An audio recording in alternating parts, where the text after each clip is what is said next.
Everybody, I'm Nikki Bishop with the Prince George's Community College English Department, and I will present to you an introduction to English 1010, or if you've been teaching with us for a while, this may be a refresher, but either way, hopefully it helps answer some of the questions you may have about our English 1010 course. Our goal is to discuss content that is also included in the English 1010 course guide, which is your comprehensive go-to resource for all things English 1010. But we're going to focus in on a few of the most important elements, including the vision statement, classroom practices, and grading and feedback practices, the major projects, the course grade breakdown, the Canvas template that's available, what you must do versus what you may do, and some recommendations for getting started. First, let's discuss the English 1010 course guide. This is a very comprehensive guide. We'll take a look at it now. It has a lot. As you can see from the table of contents, I'll zoom in a bit. It has the guiding documents that the department used to develop the course. It has the course requirements, such as the course description and outcomes, the major projects.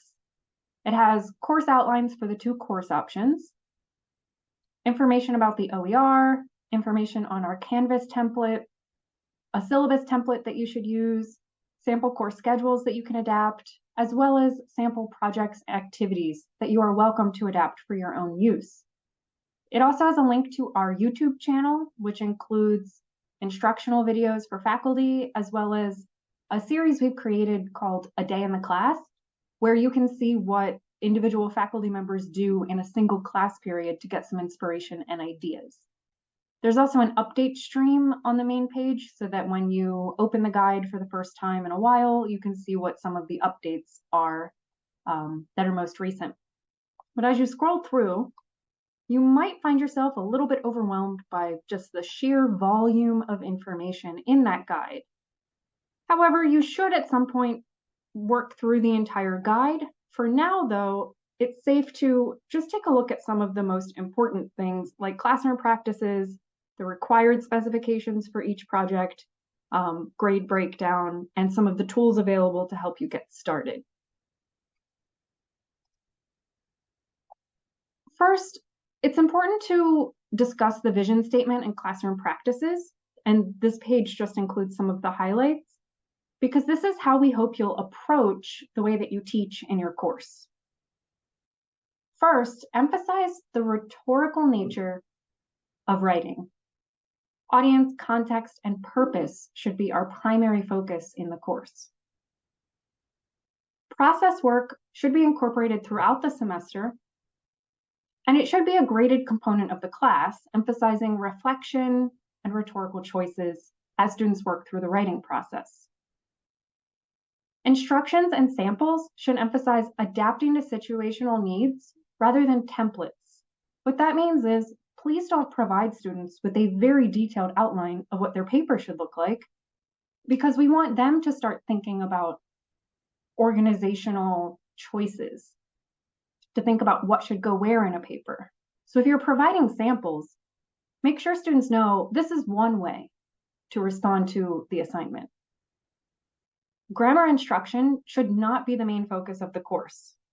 If you do teach grammar, emphasize rhetorical grammar or grammar in context. We have a separate training that is titled Rhetorical Grammar, and this training will help you better understand the concept of rhetorical grammar or grammar in context if that is something that is brand new to you, but we do discourage isolated drill-based grammar exercises. Grammar instruction should respect students' voices and their linguistic experiences. In other words, avoid describing grammar as correct or proper when what you're really talking about is grammatical choices. So you can talk about whether a grammatical choice was appropriate for the audience, the context, or the purpose. Just avoid treating the class like a place to fix the way that students speak. All major assignments should be based on college-level sources and should address an ongoing academic conversation. Students can and should write about serious issues. allow them to do so. Citation should not be taught as a punitive or rules-based skill, but instead as a practical one. Discuss with students how citing allows them to join a conversation, claim their agency and the work that they've done, and be responsible to a community of writers. To emphasize student agency, guided peer review should be used for major writing assignments rather than too much faculty feedback during the process. And students should be encouraged to bring their own observations or perspectives to their writing when appropriate. An example of this is, instead of a hard and fast rule about not using I in any of the papers in your class, consider if there may be papers where personal experience could be used as evidence in that paper. And finally, course readings should feature diverse voices reflective of our students and their communities. So choose readings that are diverse and that are engaging to students. These feedback and grading practices help avoid using feedback to justify grades or thinking of grading punitively, but also help us preserve student agency and get them to see the rhetorical nature of writing. Written instructor feedback is essential to student growth and development and should be provided on all major assignments. That instructor feedback should focus on helping students communicate their ideas more effectively, especially for future work, rather than correcting student writing, and should help students develop an awareness of rhetorical effectiveness, including an understanding of the clarity of their writing for the reader. Be aware of preserving student agency throughout the writing process, especially during peer review, to avoid privileging instructor voice over that of the community of writers. If you are an active participant in peer review, why would the student listen to what their peers have to say if they're just worried about their grade?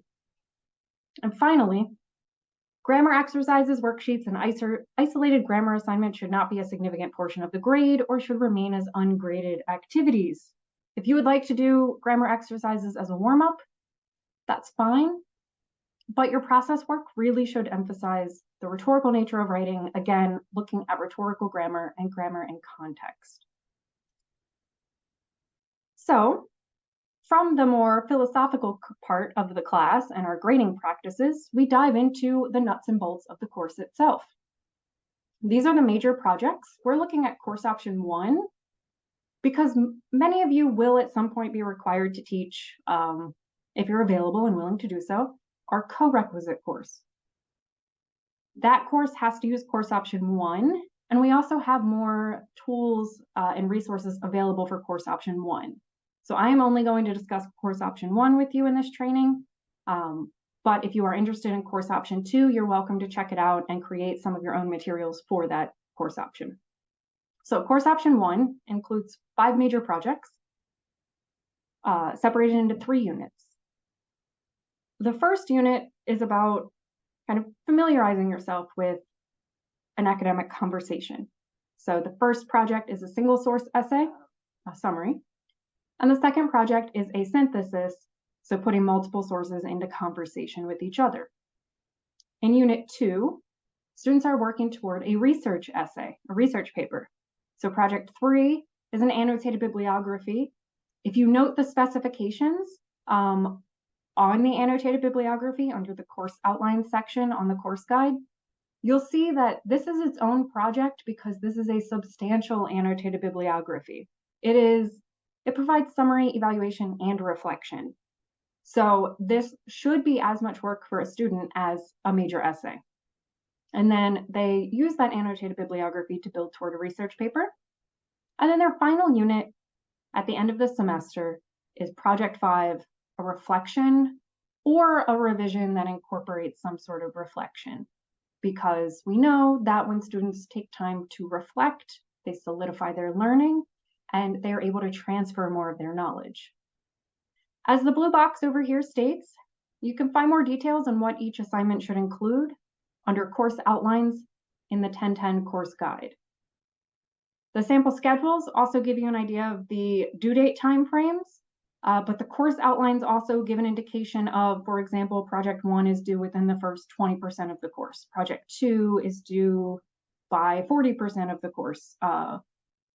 So if you're teaching a 15-week class, it would say, you know, week 2 or 20% of the course. I'm sorry, I think it would be week 3 or 20% of the course.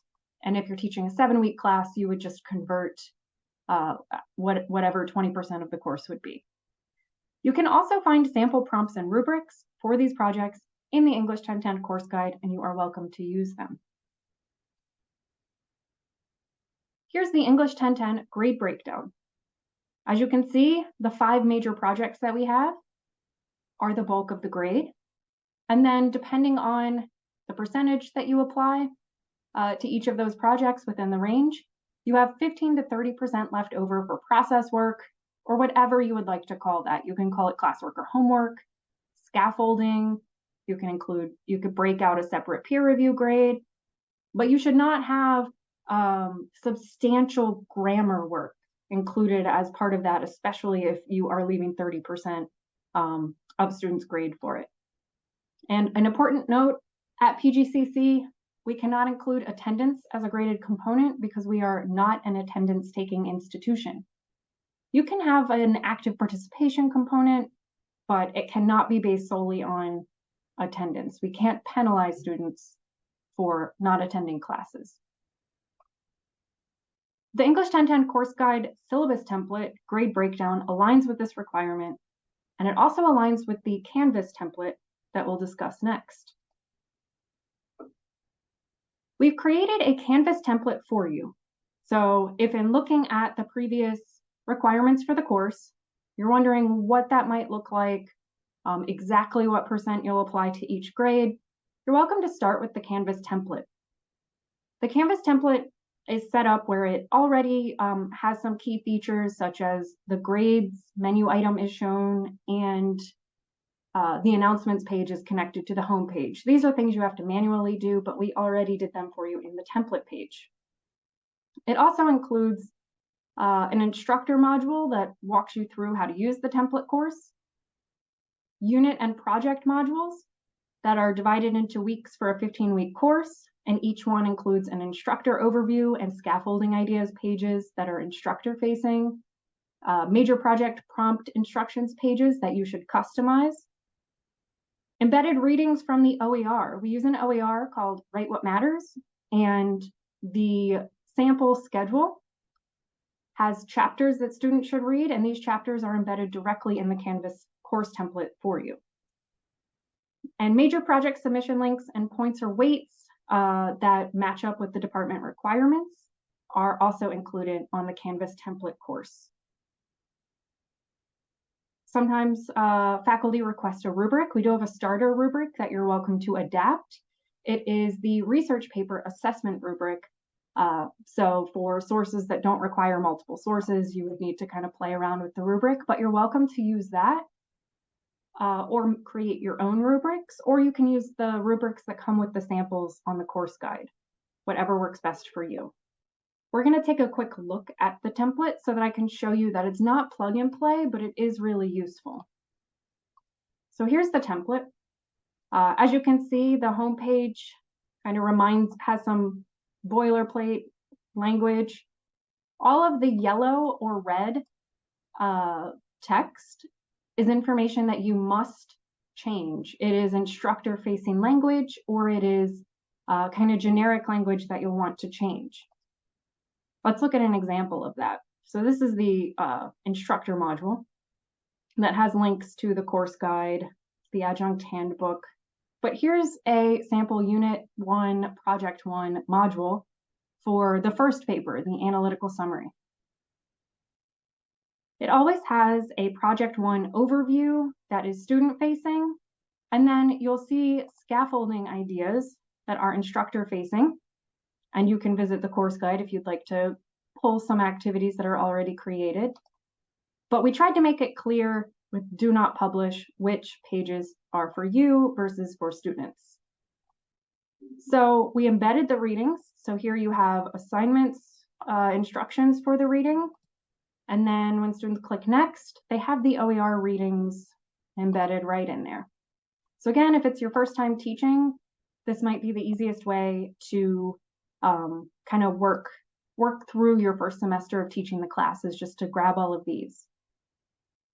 We also have the Let me find the prompt.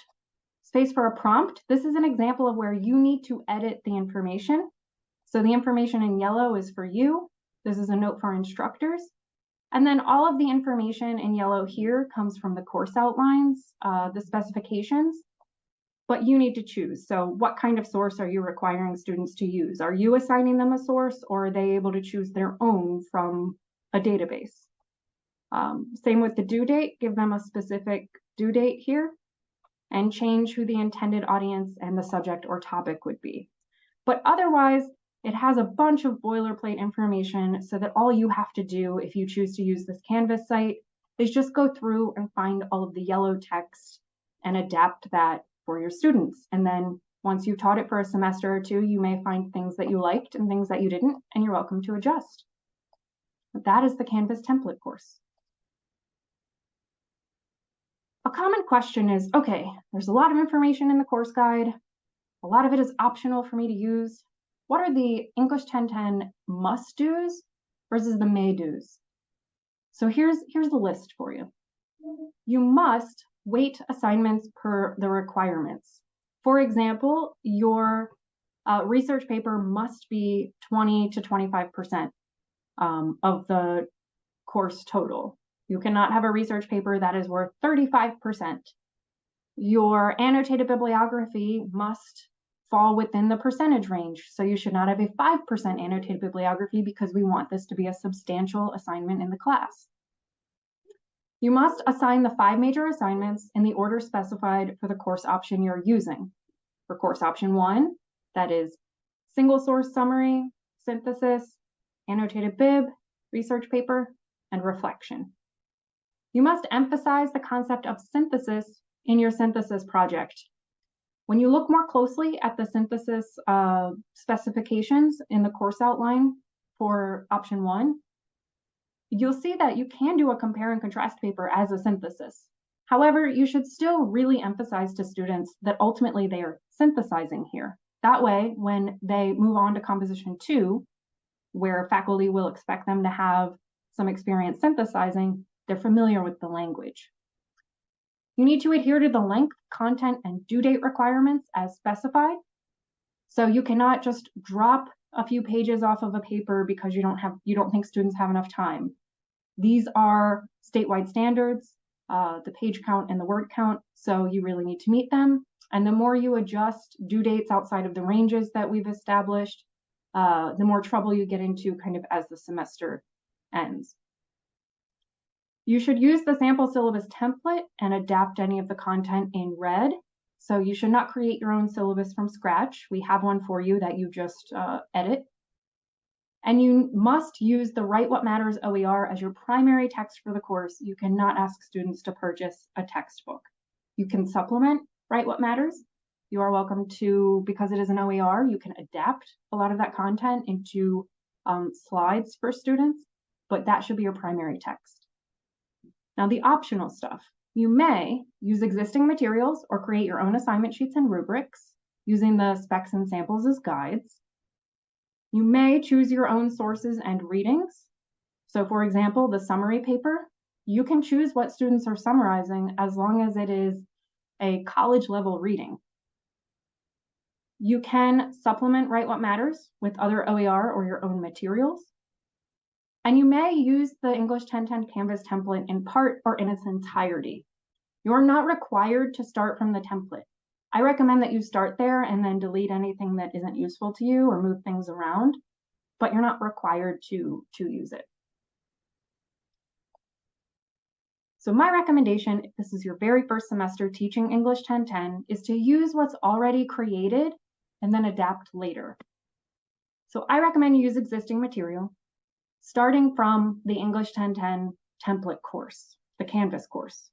If you copy that into your English 1010 Canvas site, and instructions are available, from there, you can update all of the yellow text. Please make sure you've updated all of that text.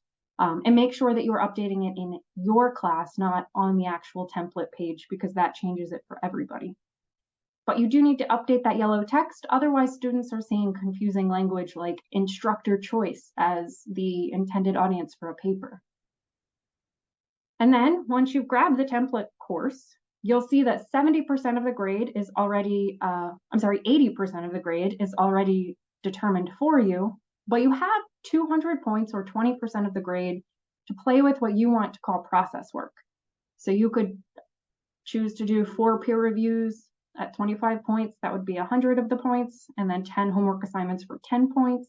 Whatever works for you, but if you're using the Canvas template course, you have 200 points that you need to figure out what to do with those 200 points. And we suggest figuring that out early and laying those things out for the semester. And then you can update and post your syllabus and schedule to the syllabus area, post a friendly welcome to students on the homepage, and then double check that all of the pages that are published should be published and that you haven't published the instructor-facing pages.